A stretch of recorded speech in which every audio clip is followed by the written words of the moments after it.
Hello दोस्तों, कैसे हो आप। आशा करता हूँ कि बहुत अच्छे होंगे।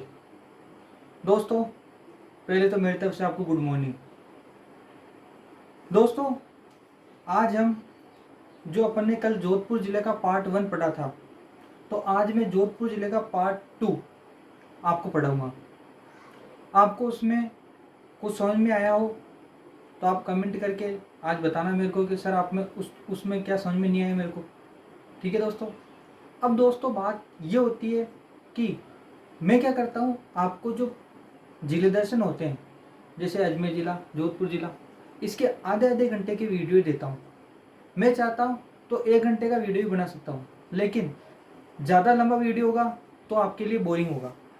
इसलिए मैं वीडियो आधे घंटे का बनाता हूँ, ताकि क्या होता है कि अपन को ज़्यादा लंबा वीडियो देने पे एक बोरिंग फील होता है, जो बोरिंग फील ना हो और वो आसानी से समझ में आ जाए। ठीक है, अब आगे चलते हैं अपन जोधपुर ज़िले के पार्ट 2 में। आज मैं आपको दर्शनीय स्थल, नदियाँ, झीलें, बांध और जो छतरियाँ हैं उनके बारे में अध्ययन कराऊंगा कि जोधपुर ज़िले में कल अपन ने क्षेत्रों के बारे में पढ़ा था। ठीक है दोस्तों, अब इसमें पार्ट 2 आज हो जाएगा और कल मैं आपको पार्ट 3 करा दूंगा, जो महत्वपूर्ण तथ्य होंगे। ठीक है, स्टार्ट करते हैं। ठीक है दोस्तों, तो शुरू करते हैं। मेरा नाम प्रदीप है, आपको सबको पता ही है, तो शुरू करते हैं। अब बात करते हैं अपन जोधपुर जिले के अंदर एक गांव आता है जिसका नाम है बालेसर। बालेसर गांव क्यों प्रसिद्ध है? बालेसर गांव में राजस्थान का सौर ऊर्जा चालित प्रथम फ्रिज है। देखिए, सौर ऊर्जा से संबंधित कई फैक्ट है, जैसे सौर ऊर्जा से चालित नाव, आपको पता है पिछोला झील के किनारे चलेगी सौर ऊर्जा चालित नाव। सौर वेधशाला फतेह सागर झील के किनारे है। ठीक है, सौर ऊर्जा चालित फिर बालेसर जोधपुर में है। सौर ऊर्जा चालित एटीएम जयपुर में है। सौर ऊर्जा से गर्म पानी करने का संयंत्र वो भी जोधपुर में है। सौर ऊर्जा से खारे पानी को मीठे पानी बनाने का संयंत्र भालेरी चूरू में स्थित है। इस प्रकार अनेक सौर ऊर्जा संबंधित फैक्ट है। ठीक है दोस्तों, तो देखिए बालेसर,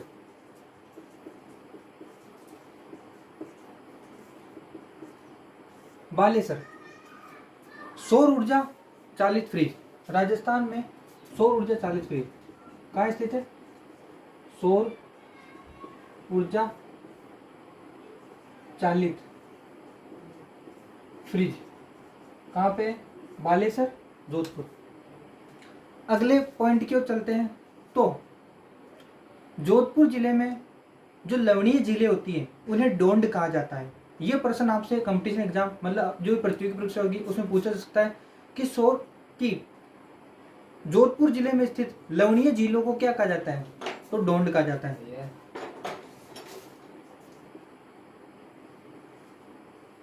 क्या बोल रहे? डोंड। जोधपुर जिले में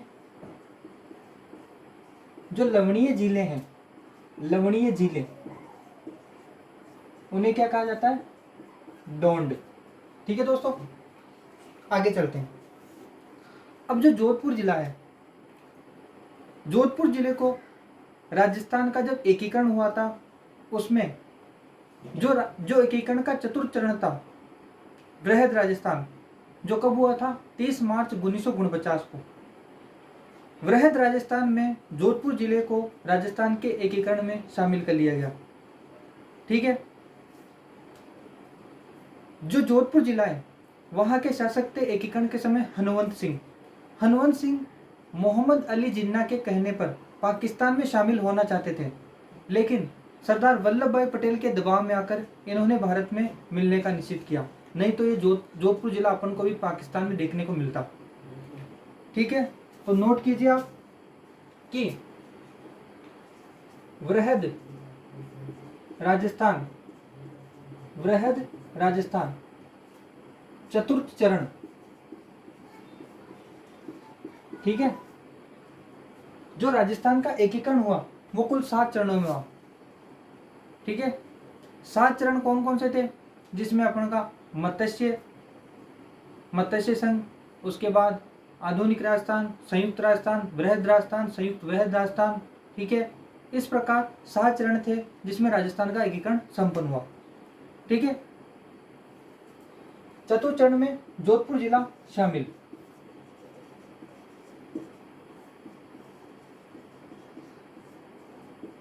किसमें? राजस्थान में। ठीक है, वृहद राजस्थान कब हुआ? 30 मार्च 1949। ठीक है, अब बात करते हैं अपन आगे। जोधपुर जिले में कौन कौन सी नदियां प्रवाहित होती हैं? जोधपुर जिले में 3 प्रमुख नदियां आती है। एक तो आती है लूणी, जिसके बारे में मैंने आपको अजमेर जिला दर्शन पढ़ाया था कि लूणी नदी का उद्गम नागपहाड़ अजमेर से होता है। लूणी नदी मीठी खारी नदी का कहा जाता है। क्यों कहा जाता है मीठी खारी नदी? क्योंकि लूणी नदी का पानी बालोतरा बाड़मेर तक मीठा होता है, इसके बाद लूणी नदी का पानी खारा हो जाता है।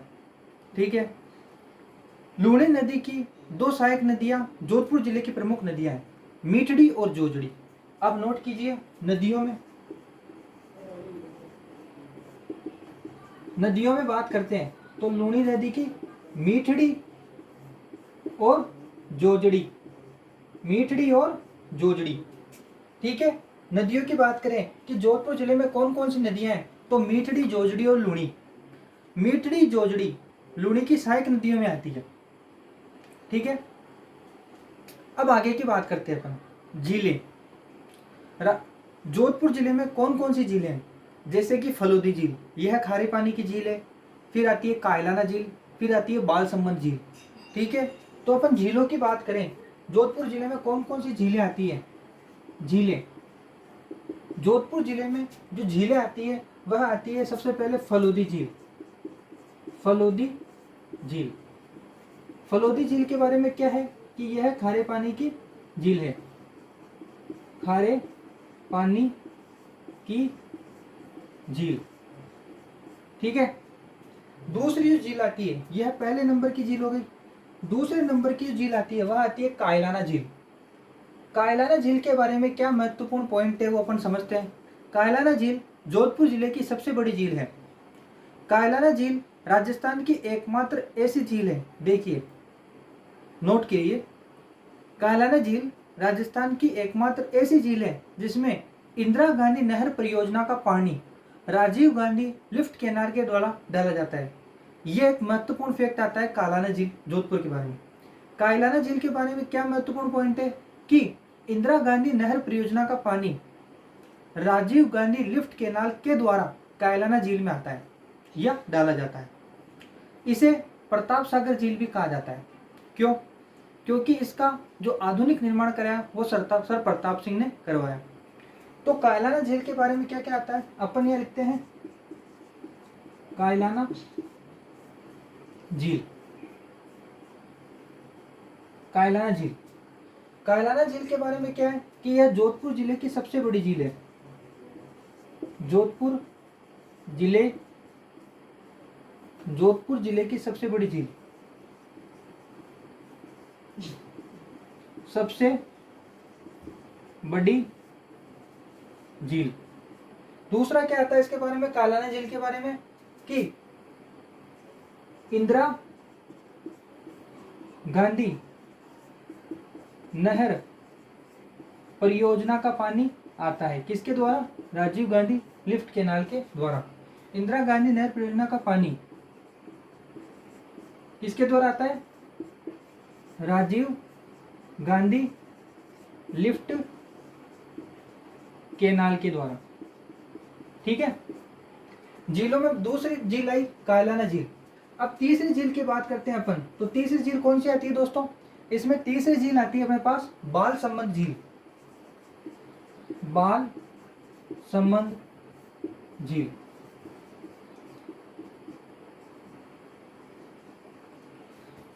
बालसमंद झील की बात करें तो इसमें 2 महत्वपूर्ण फैक्ट आते हैं। बालसमंद झील का निर्माण बालकराव ने करवाया था और इसमें अष्टखंबा महल स्थित है। ठीक है, बालसमंद झील के बारे में 2 महत्वपूर्ण पॉइंट आते हैं कि इसका निर्माण बालक राव के द्वारा निर्मित। और दूसरा आता है अष्टखंबा महल, अष्टखंबा महल। ठीक है, तो ये बात हुई झीलों की। नदियों में अपन ने पढ़ा, झीलों में अपन ने पढ़ा, वृहद राजस्थान, डोंड, बालेसर। अब बात करते हैं अगले महत्वपूर्ण पॉइंट की, जो आता है अरना झरना जलप्रपात। आपसे प्रश्न पूछा जा सकता है प्रतियोगी परीक्षाओं में कि अरना झरना जलप्रपात कहाँ स्थित है, तो जोधपुर जिले में स्थित है। अरना झरना जलप्रपात यहां लिख देता हूं मैं, दिख रहा है आपको? नहीं दिख रहा है, ठीक है, आप इसका यहां लिख देता हूं, अरना झरना जलप्रपात। अरना झरना जल प्रपात कहाँ स्थित है दोस्तों? जोधपुर जिले में स्थित है अरना झरना जल प्रपात। आगे की बात करते हैं, तो यहाँ पे जगह इसलिए अपन आगे की बात यहीं पर कर लेते हैं। अब बात करते हैं बांधों की, कि जोधपुर जिले में कौन कौन से बांध स्थित हैं। तो सबसे पहला बांध आता है जसवंत सागर बांध। जोधपुर जिले का सबसे बड़ा बांध आता है जसवंत सागर बांध। इसके बाद आता है पिचियाक बांध, इसके बाद आता है उम्मेद सागर बांध, और चौथा जो प्रमुख बांध आता है वो आता है प्रताप सागर बांध। तो जोधपुर जिले में 4 प्रमुख बांधों की बात करी अपने। तो अगला पॉइंट आता है बांध। जोधपुर जिले में कौन कौन से बांध स्थित हैं? पहला आता है जसवंत सागर बांध। ठीक है, इसकी विशेषता क्या है? जोधपुर का सबसे बड़ा बांध, सबसे बड़ा बांध। ठीक है, दूसरा जो बांध आता है वो कौन सा आता है? पिचियाक बांध।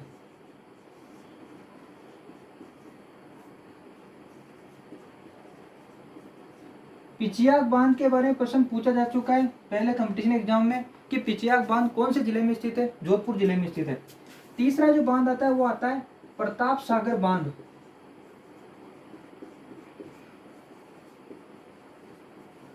चौथा जो महत्वपूर्ण आता है वो आता है उम्मेद सागर बांध। ठीक है, समझ में आ रहा है आपको? अगर आपको समझ में नहीं आता तो कमेंट करके बताइए कि यहाँ पे मुझे समझ में नहीं आ रहा है।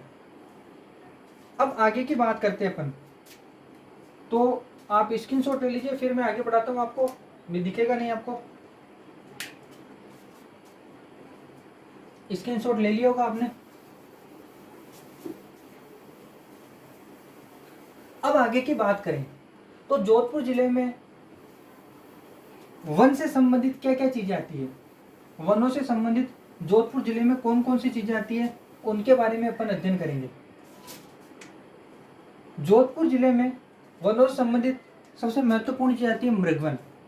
जिस प्रकार वन्य जीव अभ्यारण्य होते हैं, जिस प्रकार कंजर्वेशन रिजर्व होते हैं, उसी प्रकार मृगवन भी एक महत्वपूर्ण पॉइंट है वनस्पति और वन में। तो मृगवन, जोधपुर जिले में कौन कौन से मृगवन स्थित है? सबसे पहला आता है मृगवन, वो आता है अपने पास माचिया सफारी पार्क, जिसकी स्थापना सन 1985 में हुई थी, जिसे देश का प्रथम मारू वानस्पतिक उद्यान कहा जाता है। Machia Safari Park, Machia Safari Park, स्थापना कब हुई थी इसकी? 1985 में। ठीक है, इसके बारे में एक ही महत्वपूर्ण पॉइंट आता है कि यह देश का प्रथम मरु वानस्पतिक उद्यान है। देश का प्रथम मरु बोलो या राष्ट्रीय वानस्पतिक उद्यान, राष्ट्रीय वानस्पतिक उद्यान है। ठीक है, दूसरा पॉइंट जिसकी बात करते हैं अपन मृगवन में, दूसरा जो पॉइंट आता है वो आता है अमृता देवी मृगवन। अमृता देवी मृगवन, अमृता देवी मृगवन की अगर बात करें, सबसे पहले अमृता देवी, अमृता देवी का नाम सुना होगा आपने। अमृता देवी कौन थी? सन 1723 की बात है। जोधपुर का शासक था अभय सिंह। अभय सिंह ने क्या किया कि खनिज ईंधन की कमी होने के कारण लकड़ी कटाने का आदेश दिया, तो सभी पेड़ों को काटने का आदेश दिया। इसमें क्या हुआ, एक विष्णु जाति आती है जो कि वनों से संबंधित है, वनों की रक्षा से संबंधित है विश्नोई जाति। विश्नोई जाति की महिला थी अमृता देवी। अमृता देवी ने क्या किया कि जो सैनिक आए थे अभय सिंह के, उन्होंने उनको बोला कि आप वनों को मत काटिए, अगर आप वनों को काटेंगे तो हम भी उसके साथ कट जाएंगे। इस प्रकार लगभग 363 लोगों ने पेड़ों के साथ कट के अपना बलिदान दिया, इसलिए अमृता देवी का नाम आता है। ठीक है। अमृता देवी मृगवन, इसकी स्थापना कब हुई थी? अमृता देवी मृगवन की स्थापना हुई सन 1994 में। अमृता देवी मृगवन के बारे में एक महत्वपूर्ण चीज आती है कि विश्व का एकमात्र वृक्ष मेला, जैसा कि मैंने आपको कल बताया था पार्ट 1 में, विश्व का एकमात्र वृक्ष मेला यहीं पर लगता है। तो इसके बारे में क्या महत्वपूर्ण पॉइंट आता है? विश्व का एकमात्र वृक्ष मेला कहाँ लगता है? अमृता देवी मृगवन में। तीसरा जो मृगवन की बात करते हैं तो वो आता है अपने पास, कौन सा? जोधपुर जंतुआलय। जोधपुर जंतुआलय जिसकी स्थापना 1936 में हुई थी। यह क्यों प्रसिद्ध है? क्योंकि यहाँ पर गोडावण का कृत्रिम गर्भाधान होता है। देखिए दोस्तों, एक तो आता है प्राकृतिक और एक आता है कृत्रिम। प्राकृतिक क्या होता है? जैसे पुष्कर झील, यह एक प्राकृतिक झील है क्योंकि यह प्रकृति के द्वारा निर्मित है। और कृत्रिम का होता है जो मानव द्वारा निर्मित होती है, जैसे सांबर झील। सांबर झील के बारे में आपने बिजोलिया शिलालेख में पढ़ा होगा कि सांबर झील का निर्माण किसने कराया था? वासुदेव चौहान ने करवाया था। वासुदेव चौहान एक व्यक्ति को प्रदर्शित करता है और व्यक्ति के द्वारा जो चीज बनाई जाती है उसे क्या बोला जाता है? कृत्रिम। तो जोधपुर जंतुआलय,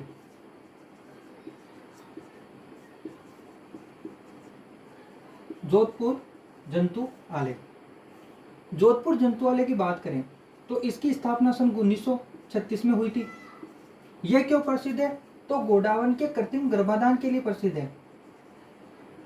गोडावण जो कि राजस्थान का राज्य पक्षी है, जिसे ग्रेट इंडियन बस्टर्ड, हुकना, मालमोर्डी कहा जाता है, गोडावण के कृत्रिम गर्भाधान के लिए प्रसिद्ध है। ठीक है। अब बात करते हैं अपन आगे की। जोधपुर जंतुआलय हो गया। ठीक है। अब बात करते हैं अपन कंजर्वेशन रिजर्व की। जोधपुर जिले में 2 कंजर्वेशन रिजर्व आते हैं, एक तो गुड़ा विष्णु कंजर्वेशन रिजर्व, एक आता है सूंधा माता कंजर्वेशन रिजर्व। सूंधा माता जालोर जी से संबंधित है, लेकिन सूंधा माता कंजर्वेशन रिजर्व जोधपुर जिले में आता है। 2 आते हैं कंजर्वेशन रिजर्व, कंजर्वेशन रिजर्व। एक तो आता है कंजर्वेशन, 2 है, पहला तो आता है और पहला और दूसरा। एक तो आता है गुड़ा विष्णोई, गुड़ा विष्णोई, और दूसरा आता है सूंधा माता, सूंधा माता। सूंधा माता कंजर्वेशन रीजन पूछे तो जोधपुर, और सूंधा माता का मंदिर पूछे तो जालोर। ठीक है। अब आगे की बात करते हैं अपन। जोधपुर जिले में आगे के जो महत्वपूर्ण पॉइंट आते हैं उसमें आते हैं दर्शनीय स्थल।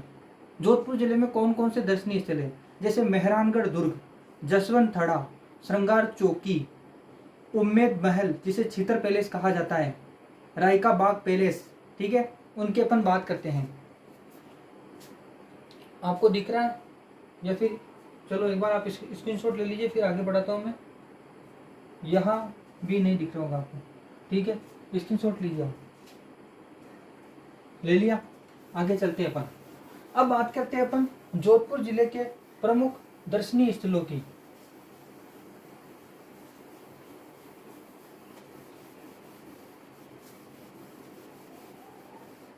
जोधपुर जिले के प्रमुख दर्शनीय स्थल, यानी कि कौन कौन से जो दर्शन मतलब पर्यटन से संबंधित स्थल है। तो पहला जो पॉइंट आता है वो आता है मेहरानगढ़ दुर्ग। मेहरानगढ़ दुर्ग जिसे मयूर ध्वजगढ़, गढ़ चिंतामणि और कागमुखी नामों से जाना जाता है। कागमुखी किसे कहा जाता है? जो दुर्ग आगे से संकरा होता है उसे कागमुखी कहा जाता है। मयूर ध्वजगढ़ क्यों कहा जाता है मेहरानगढ़ दुर्ग को? क्योंकि मयूर की आकृति होने के कारण इसे मयूर ध्वजगढ़ कहा जाता है। तो आप इसके उपनाम लिखिए। तो पहला जो पॉइंट आता है वो आता है मेहरानगढ़ दुर्ग।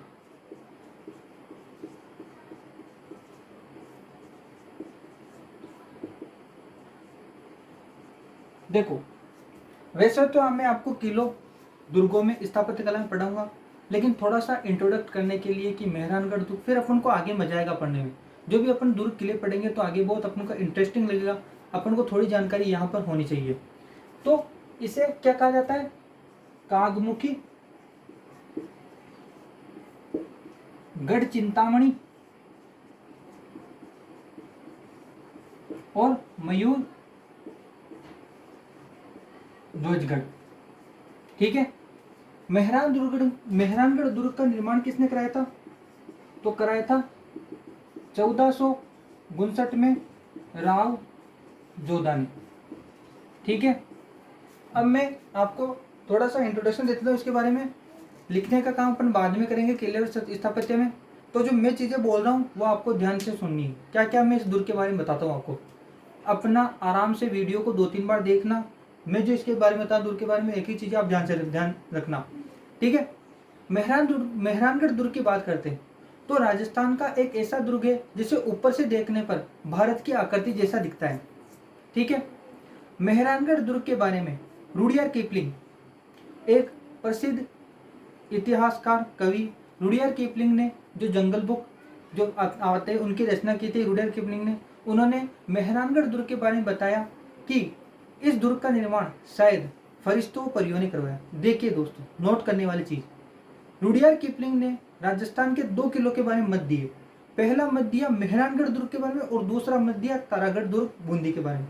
मेहरानगढ़ दुर्ग के बारे में बोला कि इस दुर्ग का निर्माण शायद फरिश्तों और परियों ने कराया, लेकिन इसी रुडियार्ड किपलिंग ने तारागढ़ दुर्ग बूंदी के बारे में क्या बताया कि इस दुर्ग का निर्माण शायद भूतों और प्रेतों ने करवाया। ठीक है। भूत और प्रेतों की बात आए निर्माण कराने की तो वो आता है तारागढ़ दुर्ग बूंदी, और अगर फरिश्तों और परियों की बात आती है तो आती है मेहरानगढ़ दुर्ग जोधपुर। ठीक है। आगे की बात करें तो मेहरानगढ़ दुर्ग में कर्नल जेम्स टोड ने इसके बारे में क्या कहा? कर्नल जेम्स टोड ने कहा कि यह दुर्ग एक ऐसा दुर्ग है जिसकी खिड़की से राव जोधा के जो बेटे अपनी सल्तनत पर आधिपत्य कर सकते हैं, मतलब अपनी शासन की देखरेख कर सकते हैं दुर्ग की खिड़की से। ठीक है। तीसरा जो महत्वपूर्ण पॉइंट आता है मेहरानगढ़ दुर्ग में, इसमें एक भांबी था जिसे रजिया भांबी या रतन भांबी कहा जाता है, उसको जिंदा दफना दिया गया था। आगे की बात करते हैं मेहरानगढ़ दुर्ग की। तो एक प्रसिद्ध इतिहासकार जैकलिन कैनेडी ने राजस्थान के इस दुर्ग की तुलना विश्व के 8 अजूबों में की है। मतलब 8वां अजूबा किसे बताया? तो मेहरानगढ़ दुर्ग को बताया है। मेहरानगढ़ दुर्ग में कुछ तोपें स्थित है, जैसे किलकिला तोप जिसका निर्माण अजीत सिंह ने अहमदाबाद से करवाया। शंभुबाण तोप जो राजा अभय सिंह थे वह सर बुलंद खां से छीन कर लाए थे। गजनिका तोप जिसका निर्माण 1607 में गज सिंह ने जालोर विजय प्राप्त की थी। और उसमें कुछ जैसे दर्शनीय स्थल आते हैं, कौन कौन से? श्रृंगार चौरी, ठीक है, जसवंत थड़ा, और कुछ इनके जो दरवाजे आते हैं लोहा पोल, जय पोल, खांडी पोल, अमृत पोल, सूरज पोल। ठीक है। तो ये बात होती है मेहरानगढ़ दुर्ग की। मेहरानगढ़ दुर्ग ये दर्शनीय स्थलों का पहला पॉइंट हुआ। अब आगे बात करते हैं अपन। दूसरा जो दर्शनीय आता है वो आता है जसवंत थड़ा। दूसरा जो दर्शनीय स्थल आता है जोधपुर का उसे बोला जाता है जसवंत थड़ा।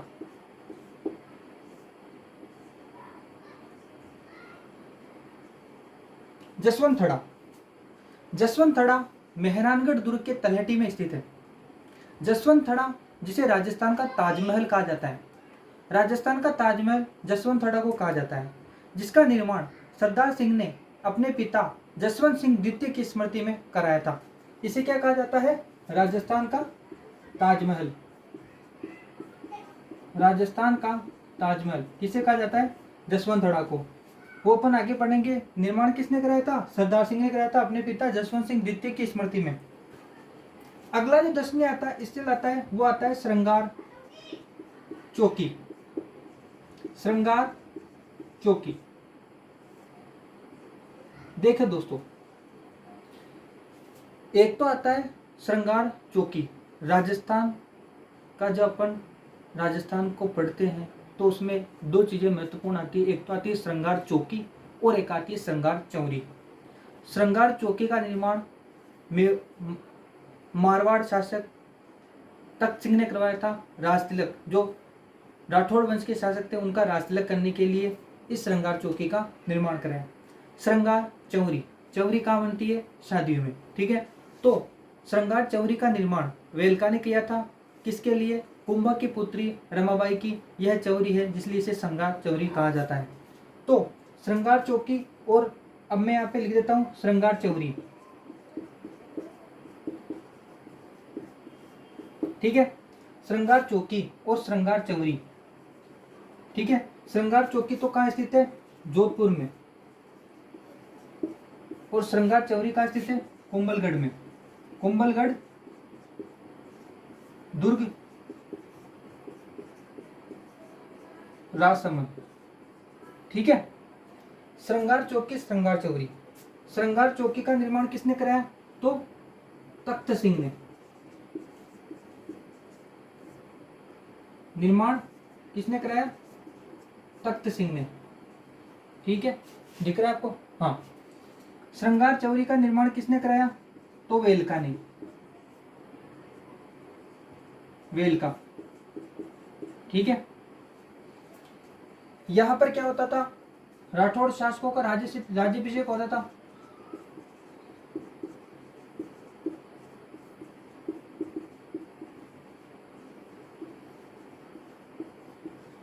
और ये क्या है? कुंभा की पुत्री रमाबाई की चौरी।